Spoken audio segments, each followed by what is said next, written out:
Back again. Shady's back. Tell a friend. Guess who's back? Guess who's back? Guess who's back? Guess who's back? Guess who's back? Guess who's back? Guess who's back?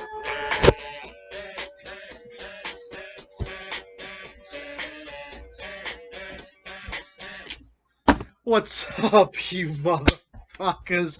Welcome back. Oh man, is it good to not see any of you. What a week it was. The king is reigning supreme. We have somebody who is looking to make a statement in this league. We have some teams that are really, really bad. Let's get to it, shall we? Whew! Week 2, let's wrap up week 2, shall we? Why don't we go right with that battle of the bitches between Keith and Half Squat, where Keith won a game. He won his first game of the season. Probably his only game of the season. He scored 145 and beat Half Squat by 20 with the help of Russell Wilson, Leonard Fournette, and such, but he still plays Tariq Cohen. Wow. Half Squat took some bad news. Cortland Sutton, R.I.P. dead and gone. Maybe Kenny Galladay comes back this week. Lord knows. Who knows? Who knows? Rough week for Half Squad. Didn't play Dak. Probably doesn't want to hear it, but guess what? That's why I make these videos, so you can hear it. Should have played Dak. Should have played James Conner. Would have made the difference. It would have made the difference. Dak scoring 20 more points than Rodgers. That's the difference right there. You play Dak, you win the game. It's that simple. But, you hate to see it. Yeah, you hate to see it. Because Keith definitely does not deserve to win games when playing guys like Tariq Cohen and Tyler Eifert and Latavius Murray. So, it's just, it sucks. You hate to see it. Moving on, we'll scrap that one up as a L for the whole league since Keith won a game. Moving on, Schnarrs and Andrew. Andrew was coming off of a great week 1. Schnarrs decent, kind of just scraped by, and he did it again. He just kind of scraped by, but Schnarrs is sitting there 2-0. What are we gonna do with that? Somebody want to fix that? I will if nobody will.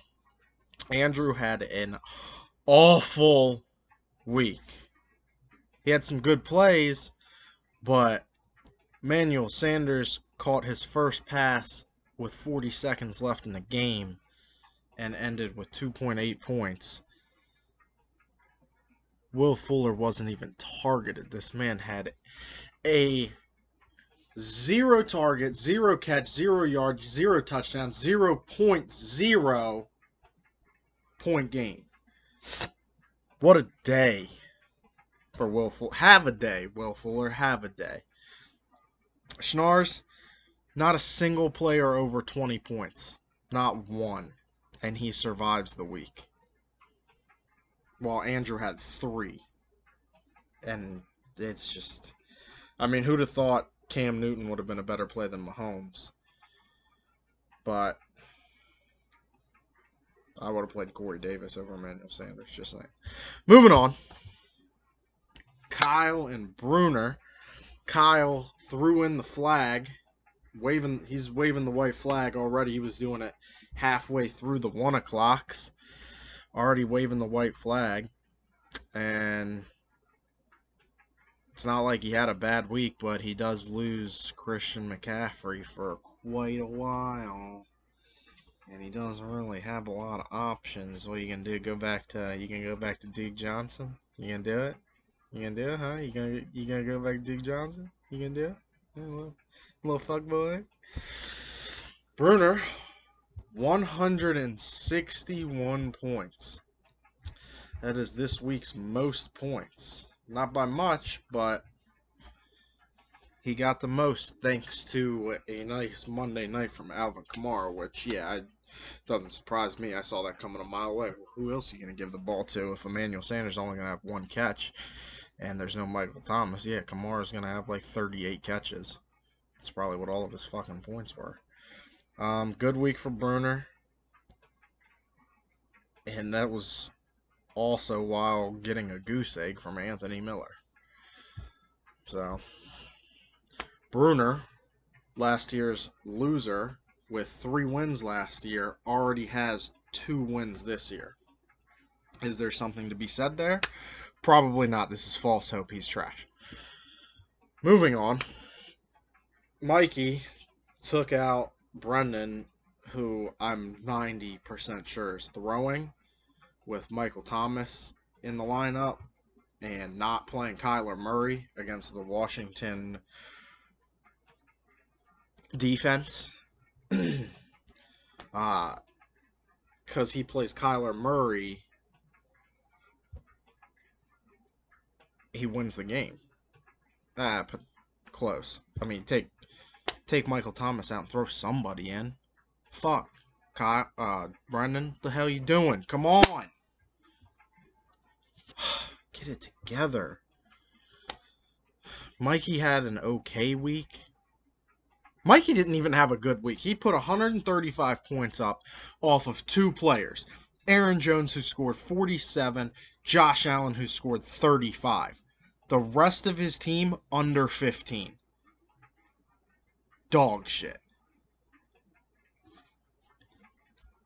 Those 2 only get you so far. Game of the week came down to Monday night. I'm not going to lie. Things got a little hairy. But I am to be fucked with. How do you stop me?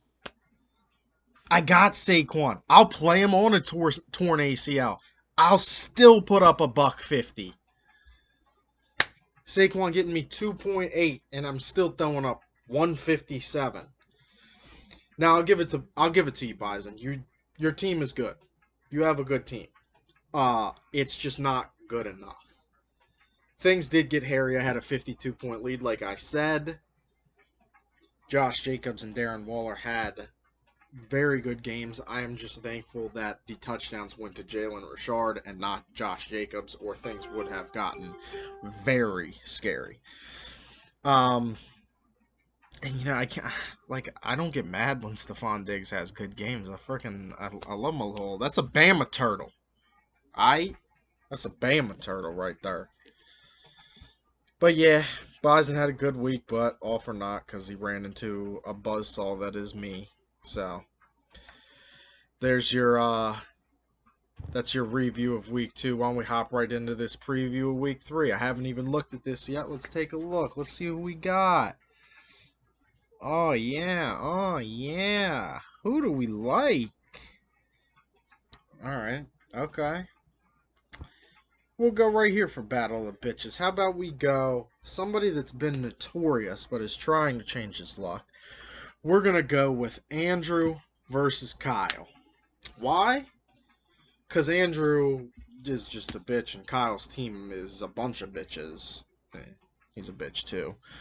But, yeah. Kyle currently favored to win by 5 points. I don't know why. Alright.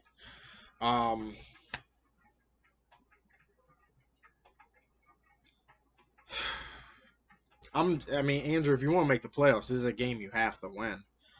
If you don't, I'm just going to go ahead and chalk you up as sit in the back of the bus with the likes of like Half Squat and Kyle and Brendan, since they're going nowhere, clearly. I do think Andrew wins this game, though. We'll see. I've never been wrong before, but we'll see. Moving on. Brendan taking on Bison, and he's got Kyler Murray in the lineup now, but he's still got Michael Thomas in there. Is Michael Thomas playing? Michael Thomas currently projected almost 20 points. I don't know if he's playing or not. What the hell's going on?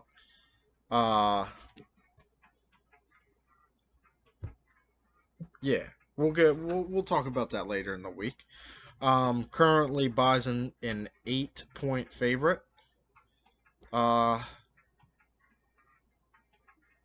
I don't see any reason why Bison should lose if Michael Thomas doesn't play. If Michael Thomas plays, yeah, things going to get hairy. Because I still do think Brennan's got a pretty good lineup. He fucked up last week. He had Mikey beat. Mikey shouldn't be 2-0. He had Mikey beat. He let him off the hook. You're a Cardinals fan. You should get that reference real well. Moving on. Daddy Half Squat, who would probably literally suck a dick for a win at this point. He'd probably suck a dick for Kenny Golladay just to go on the field. I would do the same in my other league. He's taking on Bruner. Bruner is currently favored by 0.4. So it looks like these two are probably going to tie. That would make a lot of sense. I'm good here. I'm good on this game. We'll keep moving. The rematch. Keith versus myself. Now, this might be the biggest gap I've seen, but I am currently a 22-point favorite. That should tell you all you need to know about Keith's team. And he took Tariq Cohen out of his lineup. Why? What's the matter, Keith? Play Tariq Cohen. You play Cohen, I'll play Barkley. I bet you Barkley outscores Cohen.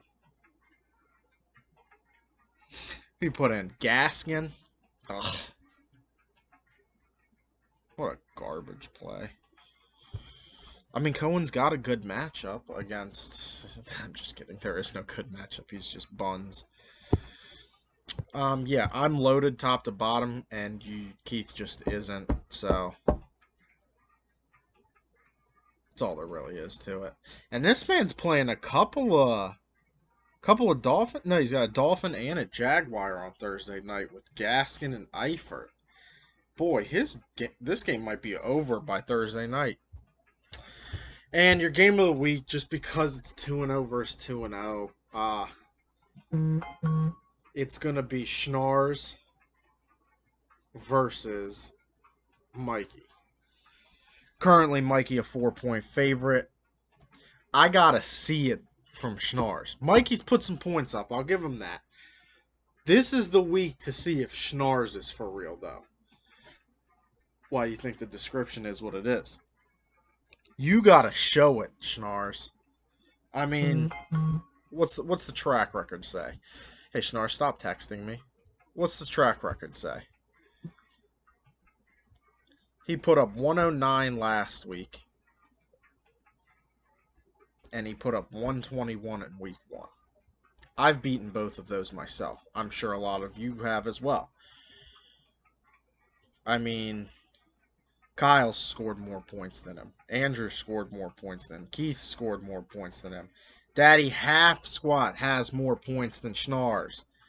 Schnarrs is the second lowest points for in the league and is 2-0. I don't know if this is the week to be scoring low.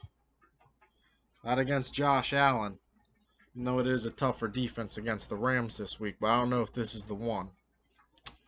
But that's your game of the week there. Why don't we jump right into these power rankings? Not a whole lot of moving around this week. Top 3 remain the same with myself at 1, Mikey at 2, Bison at 3. Then we have some moving around. Bruner up 1 spot from last week. He's now 4. Schnarrs up 1 spot from last week. He is now 5. Andrew drops down 2 spots to 6.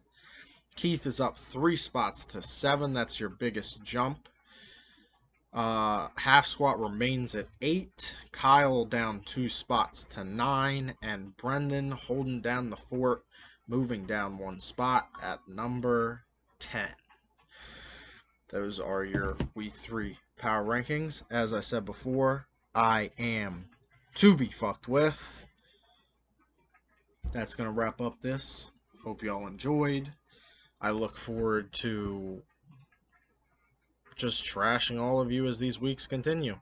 Don't forget to like, subscribe. Go ahead and throw a comment down there, you know. Somebody threw one in there the other day. It was kind of cool. Throw a comment in there. But yeah, hit that notification bell, let you know that I just uploaded a video, even though this is the only thing I upload for. But I do it for you guys, because I hate you, and you guys hate me. And that's just genuine. So, have a good day, guys. Blow me.